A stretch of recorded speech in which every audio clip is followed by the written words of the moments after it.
Irán está de luto por la muerte de su presidente Ibrahim Raisi, y en medio de esta conmoción hay dos teorías que están ganando fuerza sobre su deceso. Pero si una de estas teorías se llegara a confirmar como un atentado, esto podría ser el comienzo de una guerra que no se ha visto jamás en Medio Oriente. Estaríamos hablando de algo, créanme, de proporciones muy catastróficas.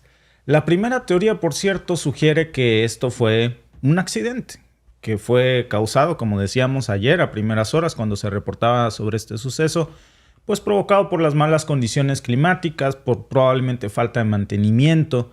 Pero hay una segunda teoría que está tomando mucha fuerza y que está planteando que esto pudo haber sido un atentado, posiblemente orquestado por fuerzas externas, y algunos analistas internacionales, mexicanos, sobre todo iraní, pero también incluso hasta en México, ya están señalando al Mossad israelí precisamente como una probabilidad porque tiene un historial de operaciones encubiertas contra Irán. ¿Qué pasaría en la región si esto llegara a ser cierto? ¿Qué consecuencias tendría esto en las relaciones internacionales de Irán y qué tan probable es que sea así? Podría incluso desencadenar un conflicto mucho mayor en Medio Oriente. Y hoy lo que hay que ver es qué se están ocultando realmente con las declaraciones que estamos viendo en distintos medios de comunicación que vamos a analizar, porque muchas de ellas son demasiado delicadas. Miren, el análisis de estas teorías no es fácil, pero los vamos a desglosar. Este va a ser un podcast un poco diferente de los demás porque nos va a tomar un poquito más, no mucho, pero es que es bien importante leer entre líneas lo que ha pasado porque parece que queda un esbozo muy claro de algo que no se puede negar. La muerte de Raisi, amigos, no solamente afecta a Irán, eso es lo primero que hay que comprender. Tiene muchas relaciones, tiene muchos aliados, tiene muchos enemigos. ¿Qué va a pasar ahora en Irán después de la muerte de Raisi? Este es uno de los muchos factores, porque Irán hay que recordar que es una república islámica teocrática, donde el verdadero poder, pues como lo decíamos ayer, reside no en el presidente, que en este caso descanse en paz, pues era Ibrahim Raisi, sino que la verdadera autoridad descansa en el líder supremo, que es el Ayatollah Ali Khamenei. Él está vivo, él está bien. El líder supremo es la figura más poderosa que tiene Irán. Tiene autoridad sobre todas las ramas del gobierno, sobre las fuerzas armadas, por supuesto.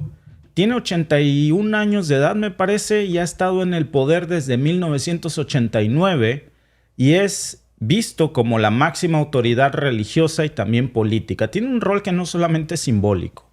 Su palabra es la última en todas las decisiones importantes y interviene en cualquier asunto del Estado.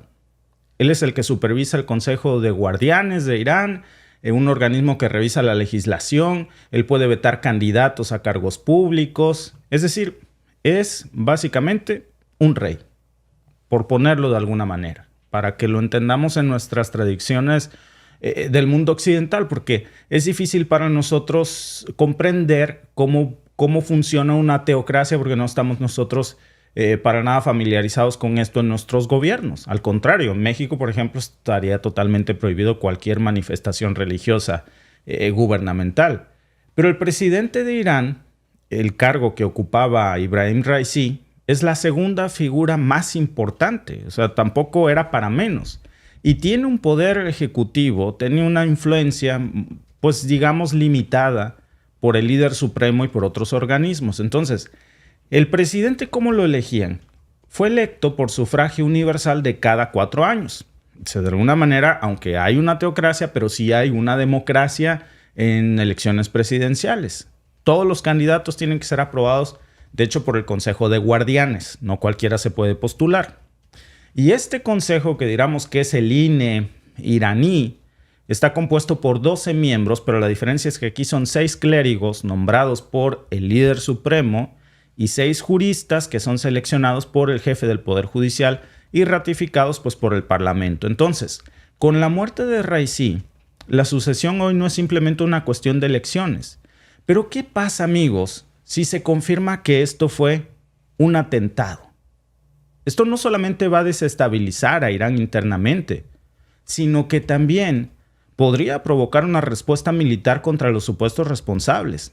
¿qué tipo de respuesta militar podríamos ver en las próximas horas o días? Y de verdad, amigos, no es algo que se desee, pero es que muchos medios y analistas están apuntando a esto y hay que platicarlo, hay que hacer un verdadero análisis, porque hacia donde se están encaminando hoy las especulaciones y muchas de estas teorías que están ganando fuerza son peligrosamente preocupantes. Irán tiene una historia de reacciones contundentes cuando se siente amenazado. Esto, vaya, no hay ni que decirlo. Nada más hay que recordar, por ejemplo, el asesinato del general Soleimani en el 2020, cuando la respuesta de Irán fue lanzar misiles contra bases militares estadounidenses en Irak.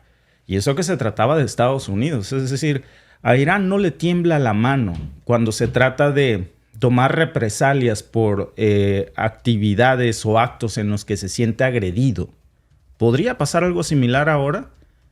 Imaginémonos un escenario, por ejemplo, en el que Irán atribuye este atentado a Israel e incluso, porque lo están señalando varios medios de comunicación, y Washington respalda a Israel, que eso no sería raro en decir cualquier escalada, nosotros vamos a proteger a Israel. Esto pasó apenas hace mes y medio, de hecho ya. Primero, lo que veríamos aquí es una intensificación en las operaciones de represalia. Lo que estaríamos viendo pues sería evidentemente esperar ataques con misiles dirigidos a instalaciones militares o a bases aliadas en la región. Hay que recordar que Irán tiene misiles balísticos y de corto alcance que pueden incluso alcanzar objetivos en Israel y también en bases estadounidenses que se encuentran ubicadas en el Golfo Pérsico. Por ejemplo, tienen entre muchos de sus arsenales el misil Shahab-3, que tiene un alcance de hasta 2.000 kilómetros. Esos 2.000 kilómetros, para ponerlo en perspectiva, serían capaces de llegar hasta Tel Aviv o hasta el Riad. Y luego está el IRGC, que ha desarrollado drones armados que pueden ser usados para ataques muy precisos. También está el tema de la guerra cibernética, que es una opción para Irán, porque Irán ha demostrado tener capacidades significativas en este campo. Por ejemplo, en el 2019 se atribuyeron a Irán varios ciberataques contra infraestructura crítica estadounidense y también contra infraestructura israelí. Entonces, si Teherán decide que un ataque cibernético es una respuesta adecuada, si se llegaran a confirmar estos temores, pues podríamos ver de entrada intentos de sabotaje en redes eléctricas, en sistemas de agua, en otros servicios vitales, en países considerados hostiles o responsables para ellos. Hay otro escenario, muy probable, que es un arma muy efectiva que también tiene Irán en este conflicto y muy poderosa: el estrecho de Hormuz. Ustedes saben que este estrecho de Hormuz, que es una vía marítima crucial para el transporte del petróleo global, es muy importante para el planeta entero. Un conflicto aquí podría tener consecuencias económicas devastadoras. Irán ha amenazado en varias ocasiones ya con cerrar el estrecho de Hormuz en respuesta a las acciones militares. Entonces, si Irán se siente ahora acorralado, podría llevar a cabo esa amenaza con mucha facilidad. ¿Qué significaría esto para el mercado global? Imagínense ustedes que el 20% del suministro mundial del petróleo pasa por ese estrecho. Cualquier interrupción podría hacer que los precios del petróleo se disparen por las nubes. Y eso, por supuesto, que va a terminar afectando a toda la economía global. Luego, pues Irán también, que es otro factor, podría activar a muchos de sus aliados en la región, que esos les sobran. Estamos hablando, por supuesto, de Hezbollah en el Líbano, de las milicias chiitas en Irak y Siria. Hace poco hablábamos de cómo Hezbollah tiene un arsenal de misiles y cohetes con los que podría lanzar ataques contra objetivos israelíes. De hecho, Hezbollah ha acumulado, y también lo comentábamos, más de 130,000 cohetes y misiles. Esto confirmado por varios informes de inteligencia israelí. Y luego hay que considerar algo muy importante aquí: Rusia. Rusia, que ha sido un aliado muy cercano de Irán. Y fíjense, yo creo que en esto tenemos que hacer una pausa, porque la reacción que Putin tuvo cuando se enteró de este ataque merece que hagamos un análisis muy detallado, porque es alarmante. Después de que se reportó el, llamémoslo, accidente, entre comillas, no sabemos si lo fue o no lo fue, de Ibrahim Raisi, ¿qué hizo Putin? Putin se reunió de inmediato con el embajador iraní pero también mandó a llamar a su gabinete de seguridad para discutir la situación. Pregunta del millón: ¿por qué reuniría Putin a su gabinete de seguridad ruso y no a sus meteorólogos si realmente se tratara de un accidente ocasionado por la neblina, por el mal tiempo, ¿no? Pues este tipo de actos lo que nos está sugiriendo es que Rusia no descarta que haya algo más en el juego que un simple accidente meteorológico. Y luego está Turquía, que también está participando en esta investigación, y esto por supuesto también tiene otra lectura, porque la reacción inmediata precisamente de Putin, regresando antes de pasar a Turquía al tema de Moscú, no es una casualidad. Miren, reunir a su gabinete de seguridad en lugar de otros expertos, lo que nos dice es que se está analizando la posibilidad de un atentado incluso desde Rusia. Y esto no es un procedimiento estándar para un accidente común. En situaciones de accidentes aeronáuticos, especialmente cuando se cree que son debido a malas condiciones meteorológicas, pues los primeros en ser consultados serían los expertos en aviación y meteorología. Pero lo que vimos aquí en Rusia, que llamó a su gabinete de seguridad nacional, pues nos está sugiriendo que hay una percepción muy diferente de amenaza potencial que va más allá de un simple accidente aeronáutico. Esto es importantísimo, ¿saben por qué? Porque Rusia tiene intereses estratégicos muy grandes en Irán y en toda la región. Irán es un aliado clave en Medio Oriente y también de Moscú. Y cualquier desestabilización podría tener repercusiones directas para Rusia y a Rusia le interesa demasiado. Entonces, si la muerte de Raisi fuera un atentado, esto implicaría una amenaza directa no solamente para la estabilidad de Irán, sino por supuesto también para los intereses rusos en la región. Entonces, vean cómo estamos poco a poco viendo cómo no se trataría de un conflicto regional. Rusia ha sido un aliado militar y económico de Irán y se ha apoyado en varios frentes, incluyendo por supuesto en la guerra en Siria, la cooperación militar entre ambos países que incluye el suministro de armamento avanzado, se coordinan en operaciones militares. Y entonces cualquier indicio de que esto no haya sido un accidente fortuito, pues va en contra de los intereses del Kremlin. Y esto nos explicaría por qué Rusia reaccionó tan rápidamente y de esta manera, que es seria. Y luego pues la participación de Turquía, regresando a ese tema, que ahora ya está involucrado en estas investigaciones. ¿Y qué nos dice? Pues que Turquía, aunque fíjense, es miembro de la OTAN, pero está manteniendo una relación también con Irán y con Rusia. En los últimos años hemos estado viendo cómo buscan, por supuesto, equilibrar sus relaciones con Occidente, pero también se está Turquía acercando cada vez más a Moscú y a Teherán por motivos estratégicos, ideológicos, y la participación turca aquí nos dice que también pueden estar viendo en la muerte de Raisi un asunto que podría tener implicaciones regionales muy serias. Entonces, no se trata de una especulación, no se trata de una suposición, porque estamos viendo cómo estos factores están abonando ya a crear esto de que se tiene que tomar en serio precisamente esta hipótesis, porque muestra dos cosas. Primero, que ambos países, tanto en el caso de Turquía como Irán, están preocupados por la escalada que esto pudiera ocasionar, y ahí también incluiríamos a Rusia. Y segundo, pues nos está diciendo que hay intereses en determinar qué es lo que pasó realmente en Irán para proteger sus propios intereses. Si se tratara de un simple accidente, pues Turquía y Rusia pues podrían decirse que no pasaría, no escalaría este conflicto a más. Incluso podríamos decir que fue exagerado, pero precavido las reacciones que han tomado. Pero dado el contexto que estamos viendo aquí, de cómo lo están manejando, entonces ya nos damos una idea de que no es solamente una exageración iraní, sino que se está tomando con mucha seriedad. Y este punto es crucial, amigos, porque hay varios escenarios posibles que esto podría desencadenar. Si se llegara a confirmar que la muerte de Raisi fue un atentado, Rusia y Turquía se van a ver obligados a tomar medidas adicionales para asegurar sus posiciones en la región, empezando por supuesto por Rusia. ¿Y esto qué va a significar del Kremlin? Pues que van a aumentar el apoyo militar a Irán, incluyendo por supuesto el envío de equipos de defensa, de asesoramiento militar, equipos que en estos momentos no tiene Irán y que podrían equiparar la defensa israelí a la iraní en su domo de hierro, pero ahora del lado iraní, con sistemas de defensa ruso. Y para Turquía, pues esto va a significar un ajuste muy serio en sus políticas exteriores y también una confrontación, una brecha, una zanja más amplia con sus aliados occidentales, con quien Turquía cada vez parece tener más enemistades que puntos en común.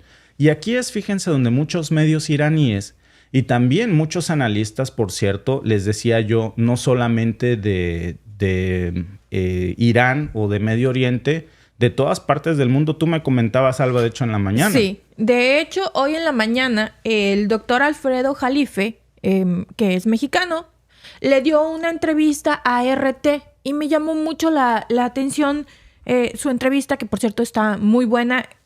Es una eminencia el doctor Jalife en geopolítica. Soy una fiel admiradora de su trabajo y me gustaron algunas cosas que dijo. De hecho, lo anoté tal cual y lo voy a parafrasear porque honor a quien honor merece. Lo que voy a decir son palabras del doctor Jalife. Él dice, el Mossad es muy conocido por sus operaciones encubiertas y atentados contra figuras clave en Irán. Han asesinado a numerosos científicos nucleares y altos funcionarios iraníes en el pasado, y no sería sorprendente si estuvieran detrás de la muerte de Raisi. Esta organización tiene una larga historia de acciones subrepticias y siempre está buscando debilitar al régimen iraní. Esto fue lo que dijo el doctor Jalife para la entrevista que dio para RT. De hecho, están tan fuertes los rumores que apuntan directamente a Israel que tuvo que salir un mando israelí a negar esta información. De hecho, hoy la nota de La Razón es: Israel niega que el Mossad esté detrás de la muerte del presidente iraní Raisi.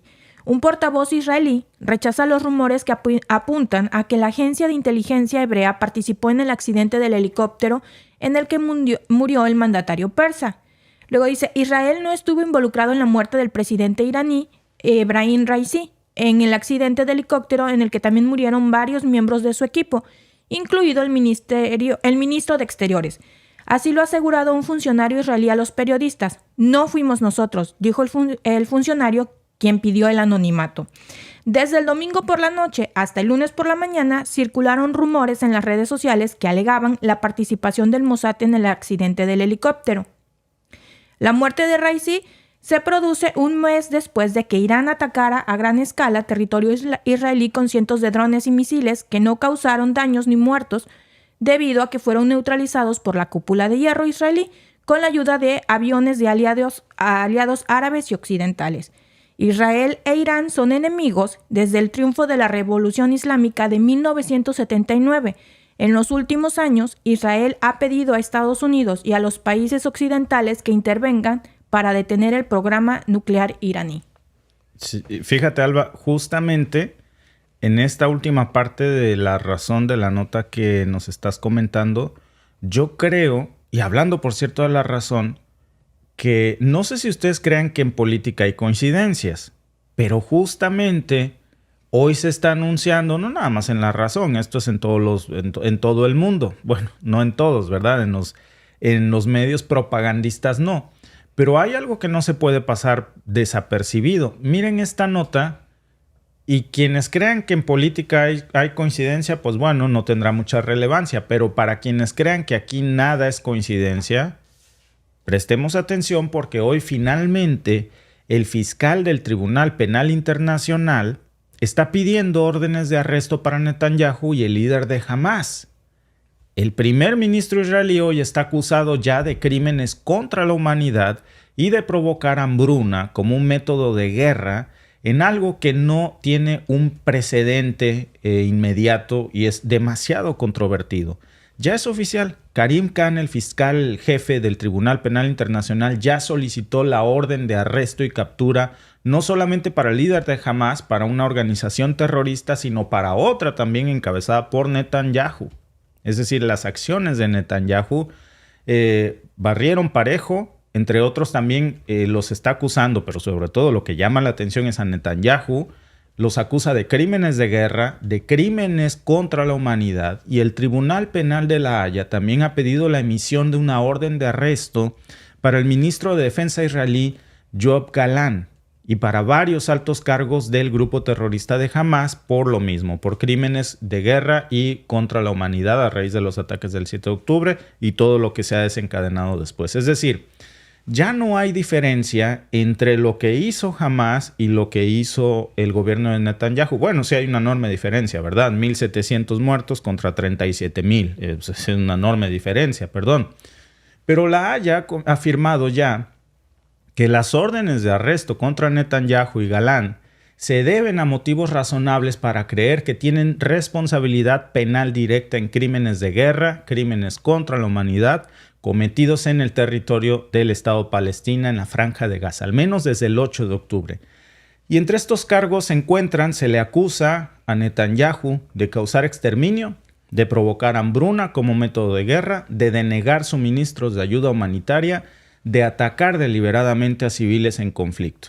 Ahora, lo que es obvio, parece que Netanyahu está perdiendo el apoyo internacional rápidamente a una escala que ya es muy difícil de creer que esté sucediendo.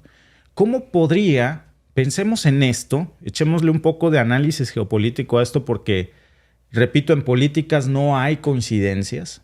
¿Cómo podría Netanyahu en esta posición ya tan delicada? Él ya sabía que esto iba a pasar hoy, ¿eh? No, lo que nos enteremos hoy por los medios no quiere decir que Israel se enteró también porque abrió La Razón esta mañana, no. Él ya lo sabía probablemente desde la semana pasada o más. ¿Cómo podría Netanyahu hoy recuperar a sus aliados? Hay que recordar que la última vez, por cierto, coincidencia o no, que Israel atacó un consulado iraní en Siria, provocó una respuesta de Irán y con esa provocación que esperaba, obviamente, porque como que 2 por 2 son 4, si tú bombardeas un consulado, pues no puedes esperar tirarle piedras a un panal, darte la vuelta y nada pasó. Después de que hubo la respuesta de Irán, pues eso provocó la unión de los aliados israelíes que ya se estaban alejando. Es decir, fue un movimiento muy bien calculado al parecer. Entonces, ¿podría ser esta escalada el milagro que Netanyahu necesita para salvar su posición política? Porque si vemos el contexto en abril, la amenaza de un ataque iraní a Israel puso en alerta a Estados Unidos y a varios países occidentales. En ese momento, el riesgo, decían, de que un ataque de Irán proviniera, que pasó. Recuerden ustedes, de hecho son las imágenes que están en pantalla. Después de que se atacara su consulado de Damasco, pues eso provocó la alerta de Estados Unidos, varios países occidentales. La Casa Blanca salió a decir que había amenazas de Irán contra Israel que eran creíbles y prometió Estados Unidos garantizar la seguridad de Israel en caso de un ataque de Teherán. Estados Unidos en ese momento le recomendó incluso a sus diplomáticos en Israel que evitaran el desplazamiento y el riesgo de estar expuestos.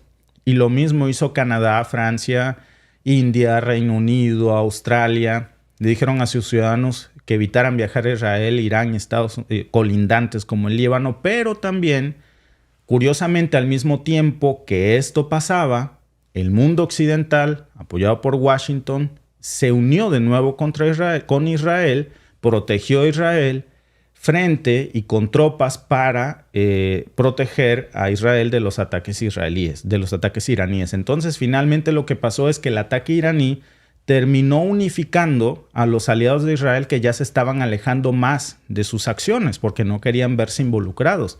Incluso hasta el ministro de Defensa israelí en ese momento dijo que su país estaba hombro con Estados Unidos después de que se reuniera con el jefe del Comando Central estadounidense. Recuerdan que en su momento incluso hablamos de esto. Entonces, hoy estamos viendo, amigos, algo que podría tener una reacción similar. Frente al anuncio de la CPI, después de lo que hoy dijo la Corte Penal Internacional, ¿qué país del mundo creen ustedes que va a querer públicamente mandarle armas a un país en donde su primer ministro está buscado, tiene una orden de aprehensión de la Corte Penal Internacional por ser un criminal de guerra contra la humanidad? Pero les hago una pregunta. ¿Una escalada de Irán podría ser el milagro que salve a Netanyahu?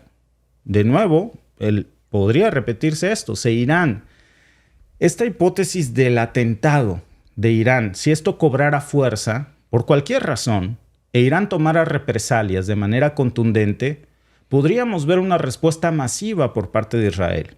Y esta situación es demasiado peligrosa, pero podría terminar uniendo a los aliados de Israel en un frente común contra una amenaza percibida, y eso cambiaría toda la retórica de los medios de comunicación.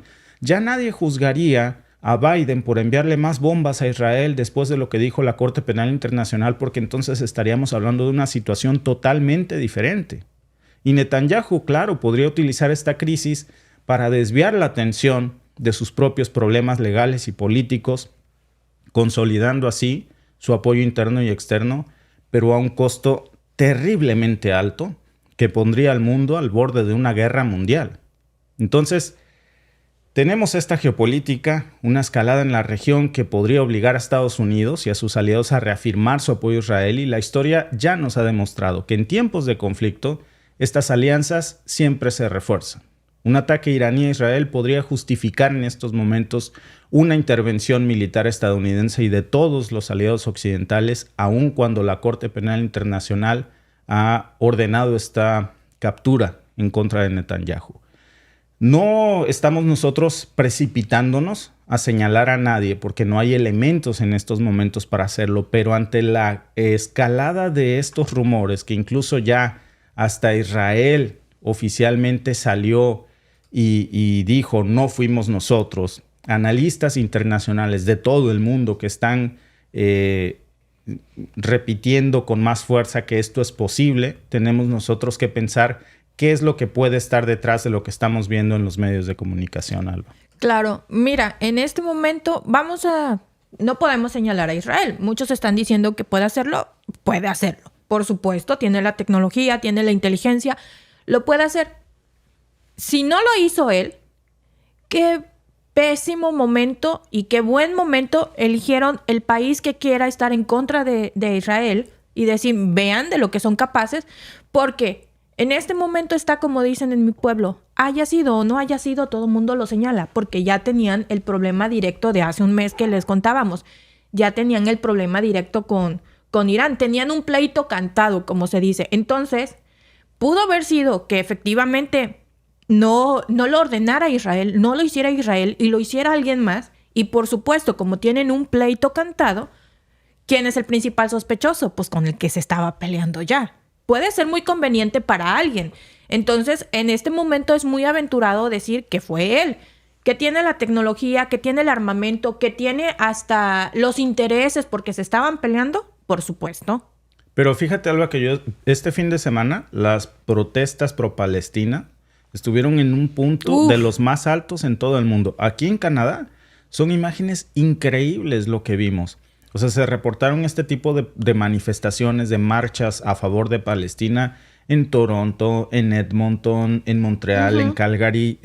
Todas las ciudades principales se desbordaron. De verdad, es que gente de todas, ni siquiera era gente palestina, gente canadiense, gente que tenía tercera o cuarta generación que pertenecían a países europeos y que se estaban solidarizando con estos israelíes, miembros de sus sinagogas, judíos que están apoyando precisamente las protestas para que esto pase. Alba, ¿cómo no lo van a hacer si hoy incluso los mismos israelíes, déjame te muestro una nota en un momento, salieron a las calles a protestar pidiendo la dimisión de Netanyahu? Claro. Porque imagínate, oye, la Corte Penal Internacional de vergüenza le gira una orden de aprehensión a su primer ministro, vete.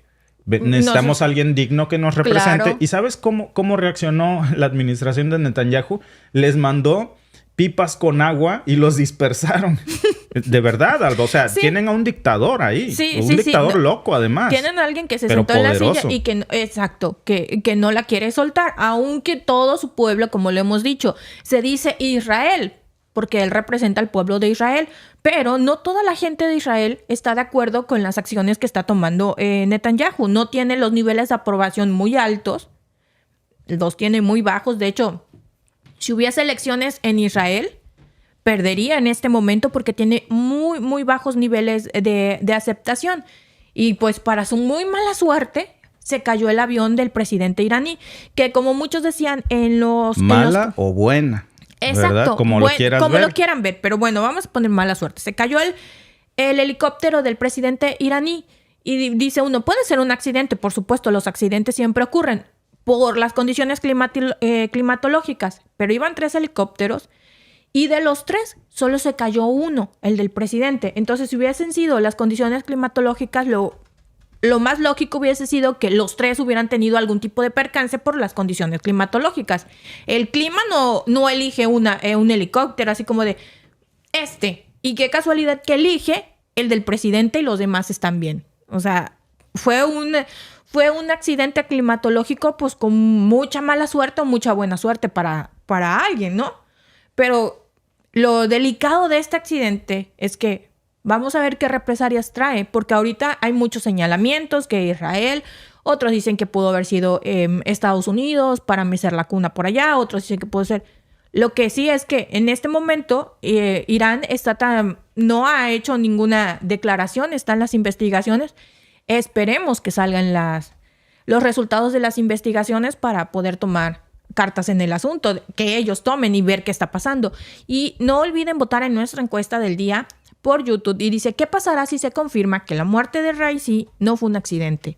A, se desatará el caos. B, crisis internacional. O C, guerra global inminente. Faltó la opción de todas juntas.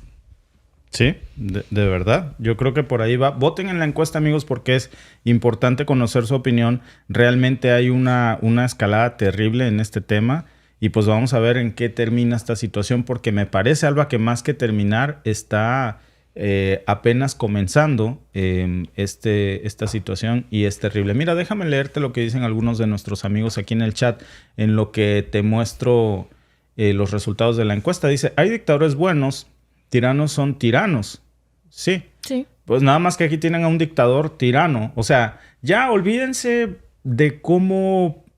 Porque alguien me puede decir, no, Israel, yo estoy a favor de Israel o no. Sí, bueno, ¿qué es lo que quiere Israel? O sea, me refiero a las protestas de los israelíes en contra de su gobierno y los reprimen. O sea, con pipas de agua y la policía sale y los reprime. Los agarraron con las macanas, los policías antimotines no estaban tirando piedras, no estaban aventando nada y los agarraron a golpes con las macanas y los tenían en el piso dándoles golpes porque eran protestas pro-palestinas, protestas pacíficas. No, y yo me refiero, Alba, a las otras protestas en contra de Netanyahu. También. Después de que salió esto de la Corte Penal Internacional pidiendo la dimisión de Netanyahu. O sea, ya no lo quieren ahí. Vaya, Alba, hoy su ministro de Defensa, el propio ministro de Defensa israelí, salió a darle un ultimátum a Netanyahu y dice que así no se ganan las guerras. Porque, por supuesto, les está costando más. Claro, que le cuesta más, porque no está cuidando, obviamente. Las formas. Sí, por supuesto. O sea, ya ¿quién está a favor de Netanyahu? No está ni su ministro de Defensa, no está ni siquiera la población israelí, pero ya se volvió un tipo... Sí, está... No escucha de razones ni de sus aliados, que es lo peligroso. Porque ya lo habíamos dicho muchas veces, ¿no? Biden sale y dice que está over the top, que ha sido demasiado, pero por debajo del agua le sigue enviando armamento. Que salga lo de la Corte de La Haya, la Corte Penal Internacional, la orden de captura. Honestamente, pues es como una manera de decir que ya bájale, ¿no? Ni siquiera es parte del Estatuto de Roma, Ni siquiera. O sea, realmente es como cuando salió la de Vladimir Putin. Dices, ¿es en serio? O sea, es exactamente lo mismo, amigos. ¿Qué pasó con la de Vladimir Putin? Pues exactamente lo mismo que va a pasar con la de Netanyahu. Nada, es un mero acto protocolario para decir y que es que ya el mundo está tratando de ponerle un alto a Netanyahu. Realmente no tiene... ¿Qué país? De por sí el señor no sale de Israel, pero suponiendo que sale de Israel, como lo decíamos con Vladimir Putin, ¿qué país se va a aventar el trompo de detenerlo? Claro. O sea, siendo honestos, ¿ustedes creen que, por ejemplo, pisa Francia, Macron se va a aventar el trompo de detener a Netanyahu? No, y luego Macron, ¿va? No, por eso, pero poniendo un ejemplo, ¿qué país se va a aventar ese trompo? Porque van a ser consecuencias internacionales de Israel con los que estén de acuerdo con Israel. No va a ser tan fácil, o sea, no va a ser... Es igual como si Putin llega a otro país y lo quieren detener. ¿Qué país se va a aventar ese trompo? Son cosas que suenan bonitos en los Alba, medios. Pero fíjate que también es un mensaje poderoso. Sí. Porque la Corte Penal Internacional es todo menos autónoma. A mí eso me queda claro. Sí, por supuesto. Es como la ONU. Sí, es un florero, es un títere. La Corte Penal Internacional recibe órdenes. Entonces, si basamos si nos partimos de ese principio, alguien le dio la orden a la Corte Penal Internacional de darle un apretón de pescuezo a Netanyahu. Pues sí, de decirle, oye, ya, ¿sabes qué? Ya, se acabó. Este tipo, imagínate, no le hace caso a su ministro de Defensa, no hace caso a las protestas internas, no le hace caso a la administración de Biden. El jefe de la Corte Penal Internacional salió y le dijo, recuérdale quién manda aquí. Nada más que Netanyahu tiene su propia versión de las cosas y la élite que respalda a Netanyahu está diciendo, no, papacito, te voy a recordar quién manda aquí. Es un juego de poder muy peligroso en el que miles están perdiendo la vida ahí entre esos dos titanes, ¿eh? Muy en el fondo vamos a ver quién es el patrón de quién aquí, Alba. Sí. Y entonces, pues sí, porque realmente la Corte Penal Internacional y la ONU al final del día obedecen al mismo patrón. Entonces es una manera, como les digo, sí, suena bonito en los medios y ay, ya por fin alguien está tratando de detenerlo, como cuando salió la orden de captura contra Vladimir Putin. Pero al final del día tiene exactamente el mismo peso. ¿Cuánto tiempo tiene la orden de captura contra Vladimir Putin? Ya tiene más del año. ¿Y ha pasado algo? Absolutamente nada. ¿Ha cambiado en algo? Por supuesto que no. ¿Qué va a pasar con esta? Exactamente lo mismo. Hace mucho ruido en los medios de comunicación, pero al final del día es exactamente lo mismo. Es como una reprimenda, como diciendo, es que ahora sí te estás pasando mucho. Nada más, como es su over the top, es que ya estás un escalón arriba del over the top, como lo diría Biden. Honestamente, va a seguir siendo lo mismo. Y vamos a ver qué dicen aquí en los comentarios. Dice Paco PG, somos el eslabón perdido del planeta de los simios. Pues parece que sí. Que me cae que en el planeta de los simios todavía había un poco más de inteligencia. Mira, Alba, te voy a mostrar dos cosas, si me permites, en lo que leemos algunos comentarios de más amigos, pero déjame mostrarte dos cosas que a mí me parece que son bastante impactantes, ¿eh?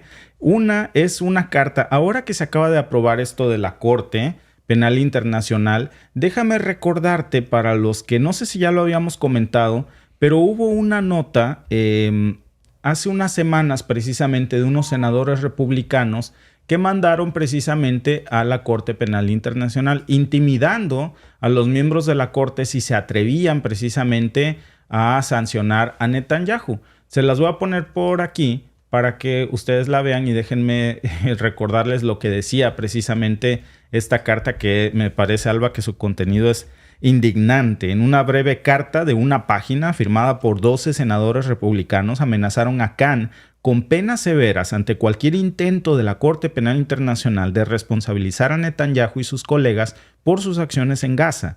Un grupo de influyentes miembros republicanos del Senado de Estados Unidos envió una carta al fiscal de la Corte Penal Internacional, Karim Khan, advirtiéndole que no emita orden de arresto internacional contra el primer ministro israelí Benjamín Netanyahu y a otros funcionarios. Dijo en una breve carta firmada por 12 senadores que amenazaron a los miembros de la Corte con imponer sanciones a los empleados de la Corte y prohibirle a sus familias de la Corte de los Magistrados el ingreso a Estados Unidos y revocarles sus visas si se atrevían precisamente a emitir una orden de captura contra Netanyahu. Bueno, pues finalmente parece que esa carta la usaron para ir al baño porque le hicieron caso del consejo de Ina.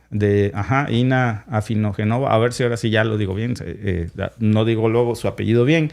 Amigos, ahí están los resultados de la encuesta. ¿Qué pasará si se confirma que la muerte de Raisi no fue un accidente? El 36%, muy dividida, Alba, muy sí, dividida. El 36% piensa que se desatará el caos. El 34% cree que va a haber una crisis internacional y el 29% cree que podría haber una guerra inminente.